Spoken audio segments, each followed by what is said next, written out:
जो शस्त्र पूजन हुआ है ये केवल एक बिरादरी के लोगों ने किया है और ये सीधे सीधे संदेश देने का काम किया है। ये ओबीसी एससी एसटी को डरवाने और धमकाने का काम किया जा रहा है। बहुसंख्यक शस्त्रों को इकट्ठा करके शस्त्र पूजा करके, और वो भी केवल एक बिरादरी, ठाकुर बिरादरी, और कोई उसमें नहीं था।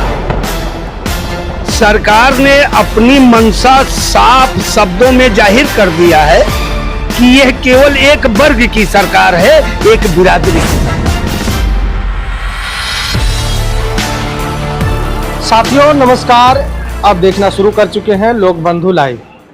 हमारी मौजूदगी इस समय उत्तर प्रदेश की बहुचर्चित नगरी अयोध्या जनपद में है और पिछले 2 दिन पहले विजयदशमी थी और विजयदशमी के दिन तमाम शस्त्र पूजा का एक जो आयोजन किया गया उसको लेकर अब बहुत सी चर्चाएं होने लगी और उस चर्चा को लेकर हम यहाँ पर उपस्थित है। ग्रामीण बाजार है, यहाँ पर हम लोगों से चर्चा करेंगे कि जो सोशल मीडिया पर एक तरीके से हंगामा मचा हुआ है उस शस्त्र पूजा के बाद जो वीडियो और तमाम तस्वीरें सोशल मीडिया पर वायरल हुई उसको लेकर लोग तमाम तरीके की चर्चाएं कर रहे हैं। इसी मुद्दे पर बातचीत करने के लिए हमारे साथ कुछ लोग हैं, इनसे हम बातचीत करेंगे जो ग्रामीण हैं और यहाँ के लोकल हैं। इनसे हम इस सब मुद्दे पर चर्चा करेंगे कि इसको लेकर इन लोगों का क्या मानना है और क्या सोचते हैं।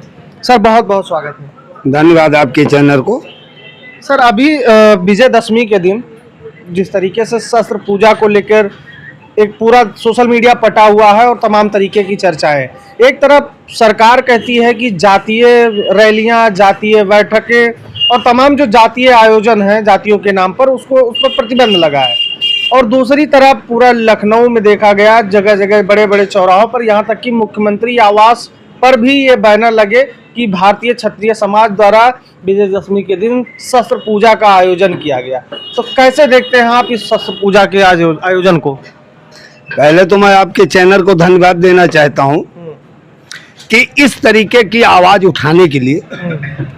दूसरी चीज आप ये जान लीजिए, सरकार ने अपनी मंशा साफ शब्दों में जाहिर कर दिया है कि यह केवल एक वर्ग की सरकार है, एक बिरादरी की सरकार है। रही बात आपने कहा जातीय सम्मेलन पर रोक, तो ये जातीय सम्मेलन पे रोक केवल विपक्ष के लिए है, ना कि सत्ता पक्ष के लिए।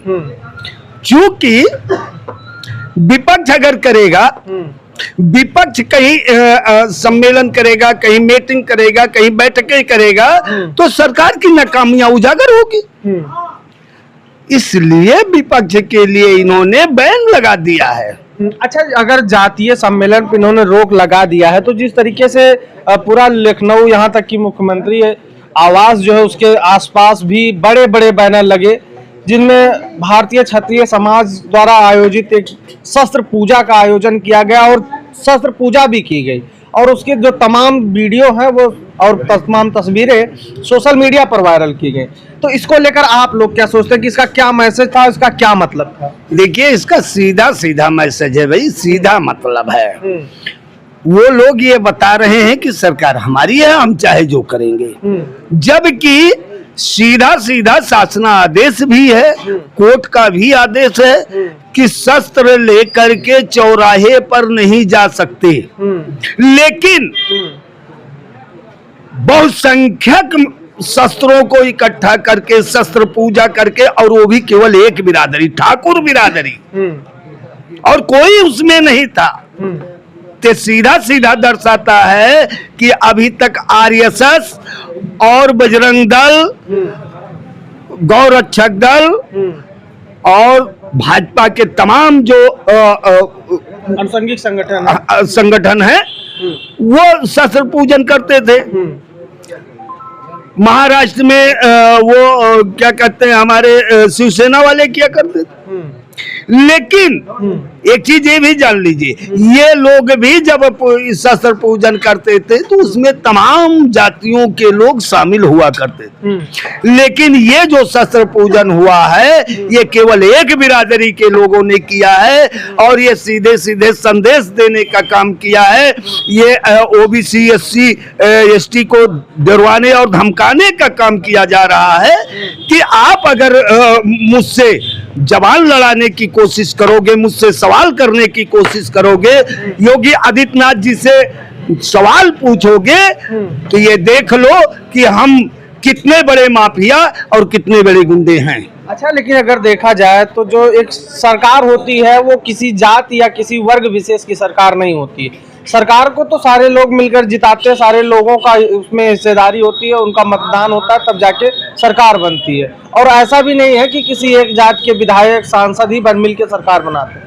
लेकिन क्या जो तमाम अन्य सरकार में शामिल पिछड़े हैं और अन्य वर्गों से आने वाले नेता हैं, उनके मुंह पर जिस तरीके से चुप्पी का एक आलम छाया हुआ है, इसको किस तरीके से देखते हैं? इसका मतलब अभी तक आप नहीं समझे।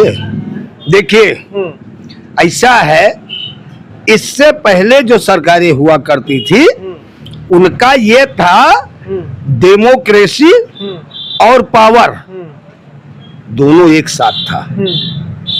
आज डेमोक्रेसी अलग है और पावर अलग है। तो मतलब पावर से चल रहा है देश भाई, चाहे एससी चाहे एसटी चाहे ओबीसी के जो भी सांसद विधायक बन करके गए हैं, भाजपा के लोग उनको टिकट तो दे दिए, विधायक तो बनवा लिए, सांसद बनवा लिए, लेकिन पावर नहीं दिए ना।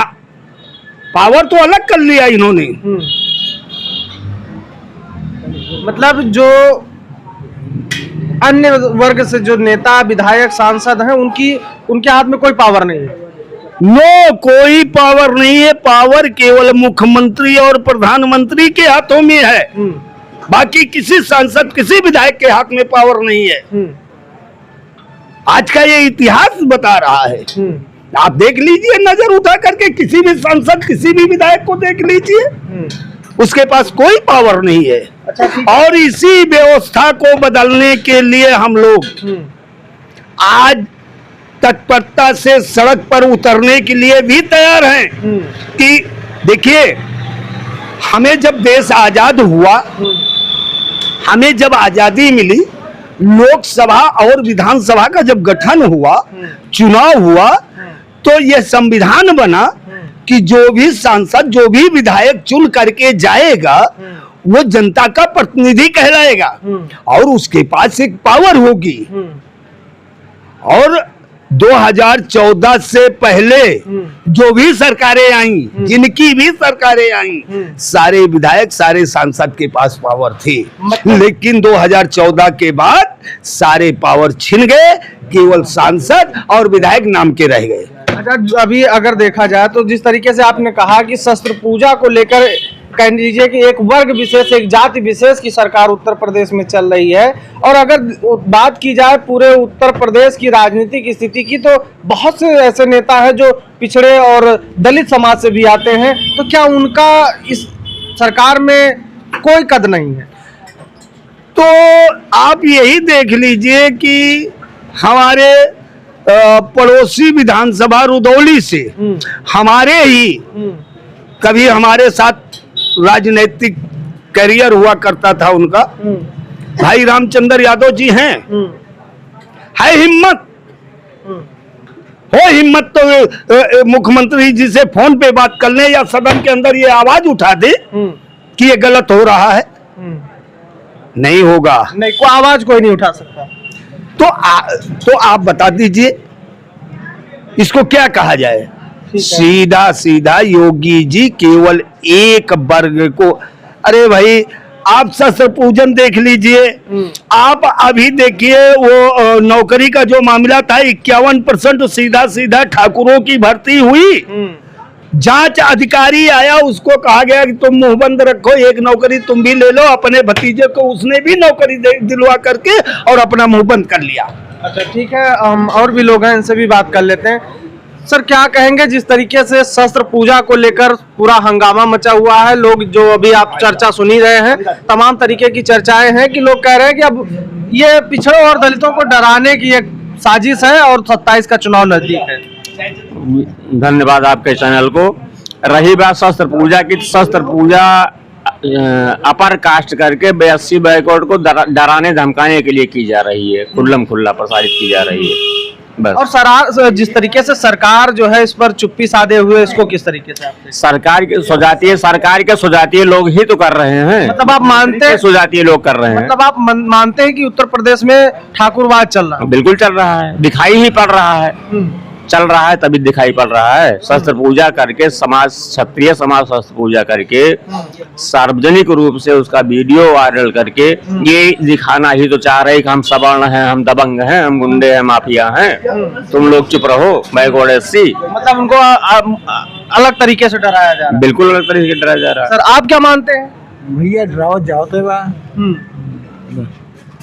चलिए ठीक है, देखिए यहाँ के जो लोग हैं इनका साफ तौर पे ये मानना है कि जो इस तरीके के आयोजन है और इसकी जो तस्वीरें सोशल मीडिया पर वायरल की जा रही हैं, इसका साफ संदेश यही है कि लोग पिछड़ों को, दलितों को डराना चाह रहे हैं, क्योंकि 2027 का चुनाव नजदीक है और उत्तर प्रदेश में जो सियासत है वो कहीं ना कहीं अब जातीय फैक्टर पर, धर्म से ट्रांसफर होकर अब जातीय फैक्टर पर चलने लगी है।